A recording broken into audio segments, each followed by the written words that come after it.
All right, happy Friday. Today I thought we'd take a few minutes really quickly to sew one of the easiest patterns that I have available. It is called the Shift. I currently have it available for Poppy Parker, both in the 12.5-inch size as well as the 16-inch, and today I'm going to be sewing it for Elo and Wild.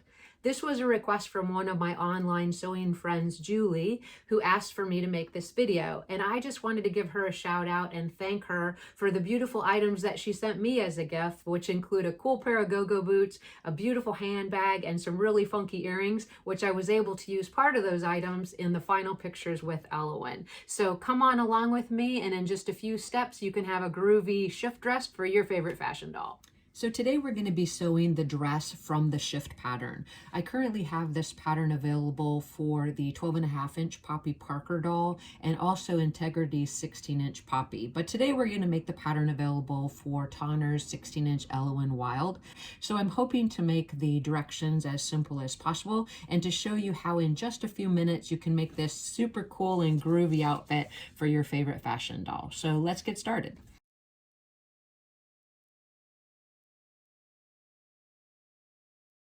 So as we always do, we start by identifying the pieces in the pattern. And in this case, there's only 3, so that's going to be super easy. We have the back of the dress, and then we have the front of the dress cut on the fold, and then the actual collar.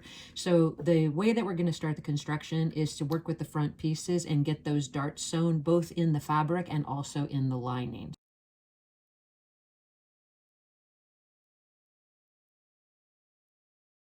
One of the nice things about this pattern is it's super easy. First of all, you don't even have to mark the placement of the darts because as you can see on the pattern piece, all you're going to do is fold it with right sides together and sew that 1/4 inch stitch. So we're going to do that in the front of the dress right now.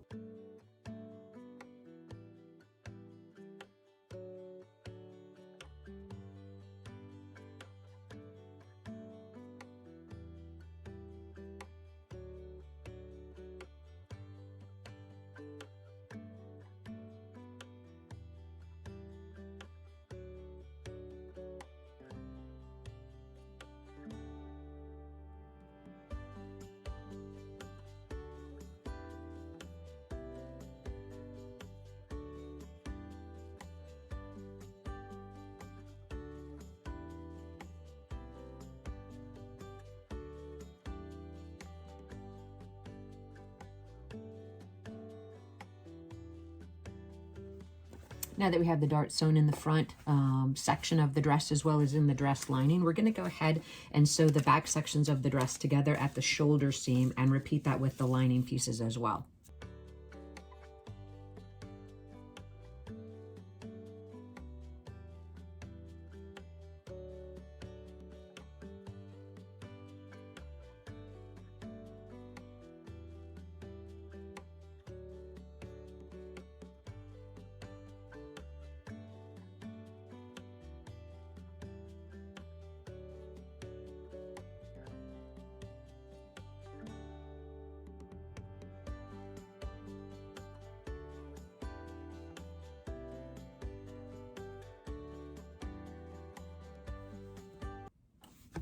All right, we're going to set those pieces to the side for a minute, and then we're going to come back and press those seams open, but I want to go ahead and sew the collar pieces together first.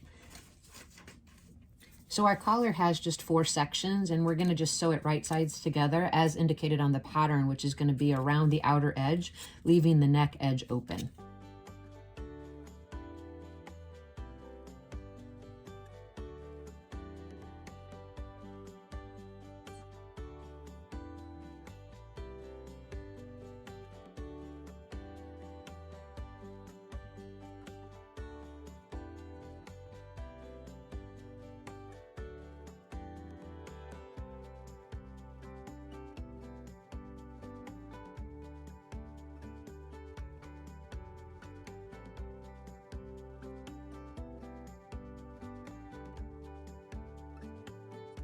All right, now that we have the collar pieces sewn together, we're going to clip into that seam allowance and trim it very close to the seam. We're going to turn it right side out, and then we're going to place it on the dress and get it basted.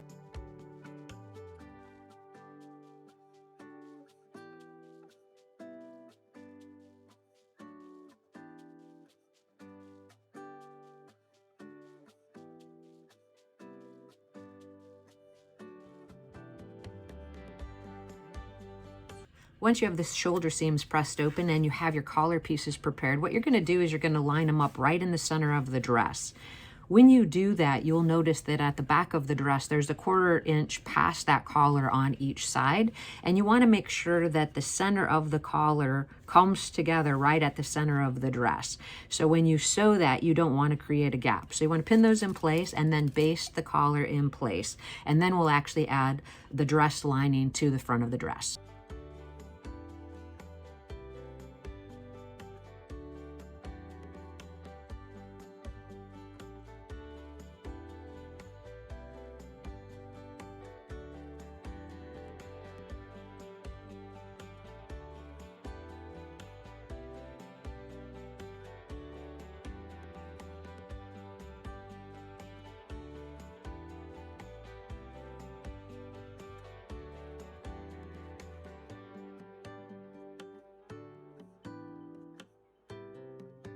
All right, once you have the collar basted in place, you'll notice that here we have, at a 1/4 inch seam allowance, we're still gonna have the collar tabs touching together in the center.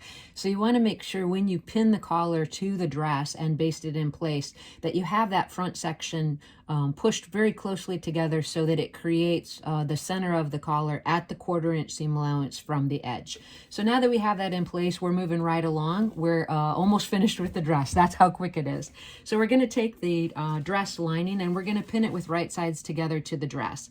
Now the thing you want to keep in mind here is you have a 1/4 inch seam allowance at the armhole opening and a 1/4 inch left over past each collar section. And you want to make sure you don't catch this collar when you're sewing the lining to the dress. So make sure when you pin it together that you actually tuck the collar in or under so that you're able to clear that seam allowance without having any problems, but you also don't want to catch it at the neck as well. So we're going to pin it right sides together, making sure that collar's out of the way. And then we're going to sew around each armhole opening of the dress as well as the collar edge. And then we're going to turn it through the shoulder seams.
All right, so we have the armhole edges sewn as well as the neck edge. I can see that I've cleared the collar because I can see it actually through the lining piece. What I'm gonna do now is I'm gonna clip into that seam allowance so that I can turn that curve as well as cut those seams down. Then we're actually just gonna pull the back of the dress through the front of the dress at the shoulder seam.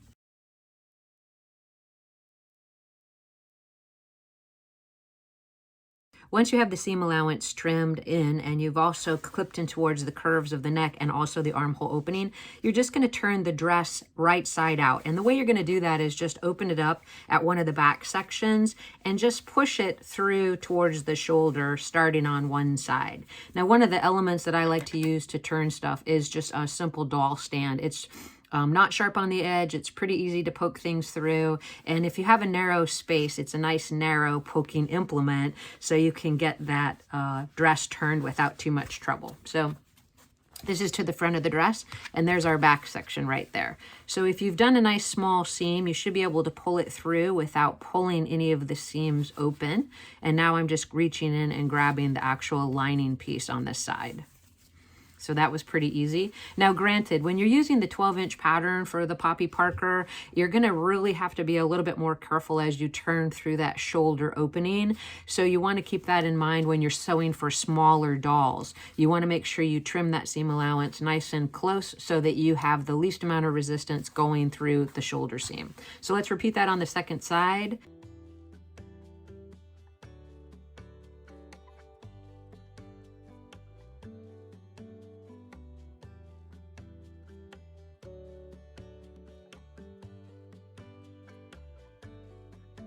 All right, so there we have it. We have the dress pressed fairly well, and as you can see, the collar is lining up right in the center, which makes me really happy.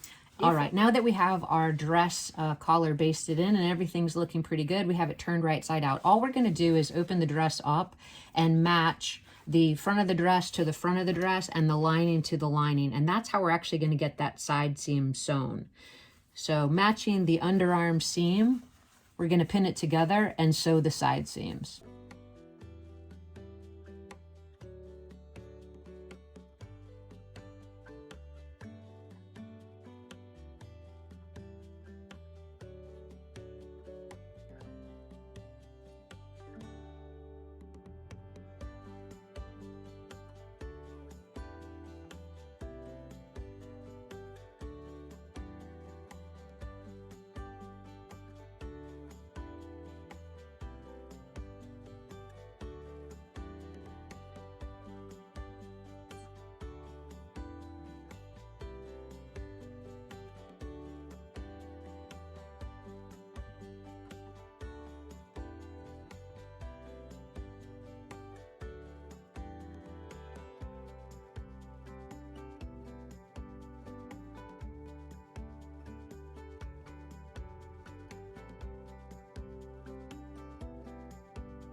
All right, we're making great progress. So now we just have a few final steps to finish the dress.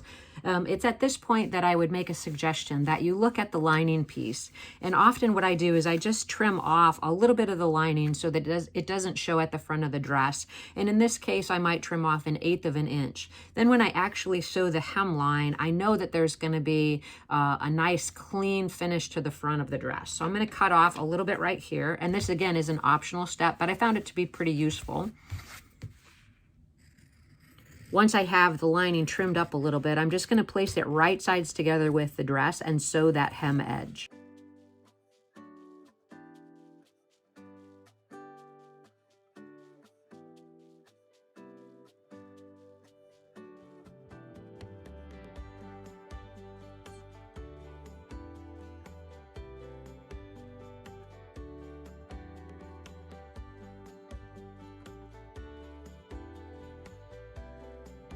All I'm going to do is trim into that seam allowance, take it back over to the ironing board and press at that hem edge. And then we're going to zigzag both left and right back openings closed. And then just one more step until we get the snaps on and fit this dress to our doll.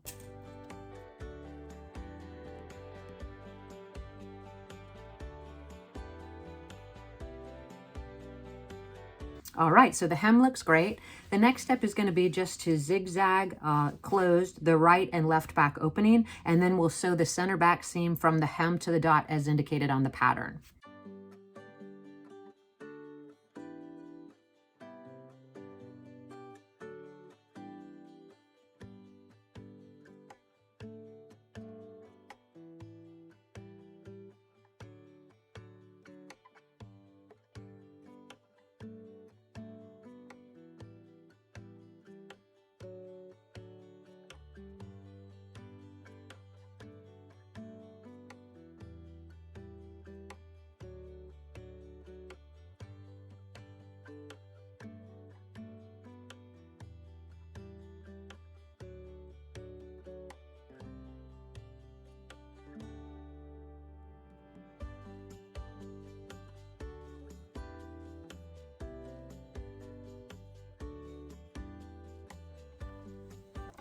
For the back of the dress, we're going to turn the left back opening under 1/4 of an inch and we're going to press it.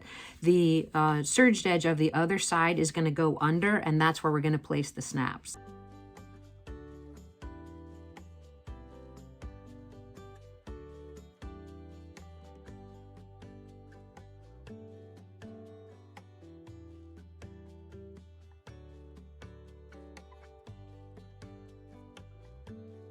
All right, well, we made it to the end of another video, and I think Elowen looks pretty darn groovy. I wanted to give you guys a quick heads up about the sewing collaboration that I'm doing with Modes for You. Due to some shipping delays, there's going to be a little bit of a change to the product reveal, which was scheduled for September 29th. 2 of the 5 participants in the collaboration are going to be revealing their items on the 29th, and the other 3 of us will be showing ours just 2 weeks later. But it's not too late for you to get in on that savings. If you use Halloween 21 on the modesforyou.com website, you can save 10% on Halloween or any type of fabric from now until the end of October 31st, which is an extended deadline as well. Also, join me back and I'll give you a heads up as to when, so that you can be entered into a opportunity to win a gift card from Modes for You for 30 euros. And that's going to be at the project reveal for that collaboration. So thanks for coming by today. If you have any questions, please leave them in the comment section below. And I look forward to seeing what you guys make with your shift pattern for Elowen. Take care.